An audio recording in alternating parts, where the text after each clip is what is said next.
Mike Tomlin, I don't care what anybody say, you're the worst sellout I've ever seen in my life. Much love to you. You've given certain melanated brothers chances after your back was against the wall. That's the only time you look towards melanated quarterbacks. It's the Rooney family who favorite quarterbacks who look like us at times. So I'm going to give credit to the Rooney families. You have said outlandish comments over the last few years. I've been giving you a pass because you're melanated. You're this black coach in the NFL who's been there for so long. We give you passes, bro, because we barely have any left in the NFL. So people automatically just call you a brother. But all brothers ain't kinfolk. And if y'all ain't learned, I'm not surprised Mike Tomlin didn't get Shedeur. You guys are. I've been telling you guys, Mike Tomlin don't rock with the Sanders family like that. Mike Tomlin I told you guys, he's in the same very meetings of the people who sabotaged Shedeur, the people who didn't like Shedeur. Mike Tomlin is in those meetings. Deion Sanders better learn he ain't got no friends. I'm going to make a separate video about that. Coach, Prime, you do not have real friends out there in the NFL. They have a vindictive type of behavior against you, bruh. It's clear as day. But with Mike Tomlin, what did you do to Mike Tomlin for him to embarrass your family like that? We know why everybody thought Shador was going to New Orleans. It's a melanated community. I mean, you know, you got great food over there. And I'm going to say it again, it's very urban. So people automatically thought he was going there because Drew Brees' throwing shoulder is injured, or the other shoulder, I don't know which one. And they're saying he might be out for the year. So it made common sense for people to think he was going to Louisiana. I knew he wasn't. I knew all the teams are going to stick the code. But let's go deeper, though. Why would you think he was going to Pittsburgh? You guys been giving Mike Tomlin this champion trophy of the most realest brother in the world. Since when? What did he do besides coaching in the NFL to be a dude who's now Wakanda forever? When? What did he do? And I'm not saying he has to be that dude. I'm using him to show you the dirty tactics he played by using the Sanders family. What he did is no different than what every other NFL teams do when they have smokes and mirrors. But the way you guys propped up Mike Tomlin, you would think he would not be one of them coaches who play around with melanated brothers like that. We've been seeing all the Mayo coaches for years. Generations have played upon players' hopes because they don't want other teams to know who they're drafting. So they're going to make you think we're getting this guy. They're going to fly him in, waste his time, bring him to dinner dates, talk to them like they're family with fake conversations. But the whole time they had ulterior motives. I told you Mike Tomlin had ulterior motives. You guys are showing me videos of him in Pittsburgh. We covered that. And I clearly told you don't fall for the smoke and mirrors. Pittsburgh was always going to get a defensive-minded player. That's who their organization is.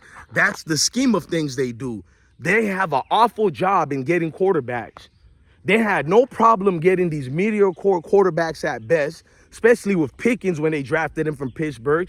They have no issue with that. But when it came to Shedeur, all of a sudden, Mike Tomlin and the Rooney family, they had a problem. They never believed in Shedeur. That's why I'm making this video. You're a brother. You don't owe us anything but to be what you are and be that way for the rest of your life until you're in that casket. But why waste Shedeur's time and Deion's time and pretend? We can't give a pass to that. You're a dirty dog, Mike Tomlin. And I'm not talking on some football stuff. You didn't do anything wrong. I mean, well, you did do something wrong, but you didn't do anything different versus what these other organizations are doing. But here's the problem. They held up Mike Tomlin as the voice of the urban community. And I told you, these guys are not your people. I don't hate on them. I got no issues with them. I'm not some professional victim. I'm telling you what it is, and everybody had an issue. This is one of them videos to say, I told you so, while also loving my people. Mike Tomlin, he is your people. I'm not going to take his status away of who he is. Who am I to do that? But just because he has this status as a melanated brother don't mean he's your brother. He is a melanated brother. I can never take that away from him, but he's not your brother. And a lot of us have this problem where we look at these dudes and we think they're kinfolk because we see them on TV. But have you ever heard Mike Tomlin make certain statements and talk about certain things so you can get a better judge of character of who he is? I have. He even went to my son's youth football camps. Not over here, the one in Florida. Mike Tomlin for years has been this way. He's never changed who he is. You guys just want to fall in love with a character so much. And what's hurtful, I told y'all, it hurts me to see Shador has to set in the reality that he's going to dwindle down in the draft, because the fact that Shedeur took the opportunity to even embarrass himself and go into Pittsburgh, that lets you know he believed in Mike Tomlin. I'm not saying it was guaranteed they were going to take him, but let's just be honest. Shedeur was predicted top in the draft. All of a sudden, the same thing that happens every year where they change the narrative, he gets picked late in the draft. But prior to that, he's thinking, look, bro, I got to suck it up. Teams don't like me for whatever reason. Let me give Mike Tomlin a chance. So the fact that Shedeur took his interview serious with Pittsburgh and they never took theirs serious, they didn't even look at him. I would have respected Mike Tomlin and them more had they drafted like Jackson Dart at least. Some type of quarterback to show that you were interested in a quarterback. You needed a quarterback, but you wasted Shedeur's time.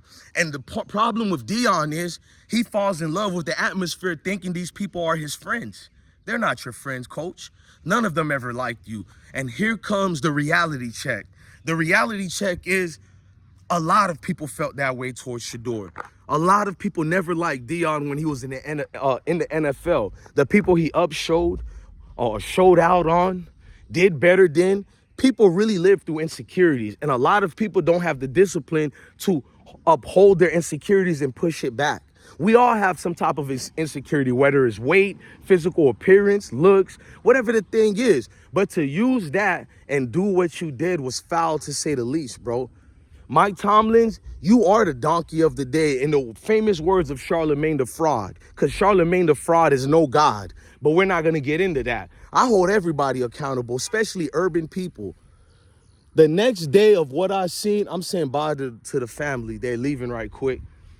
The next thing I see, speaking of family, is the family atmosphere that the Rooney family and certain people try to make it seem like. Oh, they'll draft the brother in the skill positions, the defensive positions, but it's always something political when you have to draft a melanated person in a leadership position, or if it's a coach at that. Because you're going to tell me it's not race, then why does the NFL has a problem hiring melanated brothers? Damn near the entire roster are urban players, but yet the leadership positions, we're never involved in those. We're either a do board position. So basically these assistant coaches are like water boys. When you look at Kansas City's former coach, this man had a track record of winning, but they made up so much excuses why Eric Bieniemy couldn't get a job. And it's not just him, it's many other coaches. So you would think that these players, these personnels would be the ones who speak up for us. But remember, Mike Tomlin is one of the main people who never spoke up for brothers like that. He did it one time, but had so much trajectories of deflections in it that you knew it was some scripted stuff just to get his name out there, because he's one of the lone ones left in the league. He's one of the main ones who say we don't have an issue with coaches getting hired, because he's one of those good old boys. If he's doing good, it means we're all doing good. That's how they live. That's how they live. So Mike Tomlin, bro, you a raccoon, bro. You Samuel L. Jackson and then Dango and Unchained for what you pulled. It's not that you didn't draft Shador. You lied to them. You used them in your games of hide and seek to trick other teams. So you would expect a Mayo coach to do that to Shador, but it was a brother who did it. I think everybody agreed with me. Nobody, well, I mean, I wasn't shocked, but nobody thought that Pittsburgh would pass up on Shador. Wasn't that the storyline? If Shador does fall, then the luckiest team would be the Pittsburgh Steelers. And I got ridiculed for telling y'all it's not going to happen. The Steelers are not going to get that done. Look, man, I'm DJ Bless One, the best one. Love your family, love your kids, and stay blessed.